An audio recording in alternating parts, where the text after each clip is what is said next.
ইনকিলাব মঞ্চের আহ্বায়ক শরীফ ওসমান হাদির জানাজা আজ শনিবার ঢাকার জাতীয় সংসদ ভবনের দক্ষিণ প্লাজায় সম্পন্ন হয়েছে। বেলা ২:৩০টার দিকে অনুষ্ঠিত এই জানাজায় লক্ষাধিক মানুষ অংশ নেন। জানাজা পড়ান ওসমান হাদির বড় ভাই আবু বকর সিদ্দিক।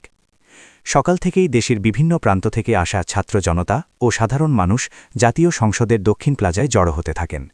নিরাপত্তা আর্চওয়ে গেট দিয়ে তারা প্লাজায় প্রবেশ করেন। বেলা ২টোর কিছু আগে ওসমান হাদির মরদেহ বহনকারী অ্যাম্বুলেন্স দক্ষিণ প্লাজায় পৌঁছায়। এর কিছুক্ষণ পর অন্তর্বর্তী সরকারের প্রধান উপদেষ্টা অধ্যাপক মোহাম্মদ ইউনুস সেখানে উপস্থিত হন। জানাজায় আরও উপস্থিত ছিলেন জামায়াতের আমির শফিকুর রহমান, সেক্রেটারি জেনারেল অধ্যাপক মিয়া মোহাম্মদ গোলাম পরোয়ার, বিএনপির স্থায়ী কমিটির সদস্য সালাহুদ্দিন আহমদ এবং এনসিপির আহ্বায়ক নাহিদ ইসলাম। জানাজার আগে সংক্ষিপ্ত বক্তব্য দেন ইনকিলাব মঞ্চের সদস্য সচিব জাবের এবং ধর্ম উপদেষ্টা ড আফম খালিদ হোসেন।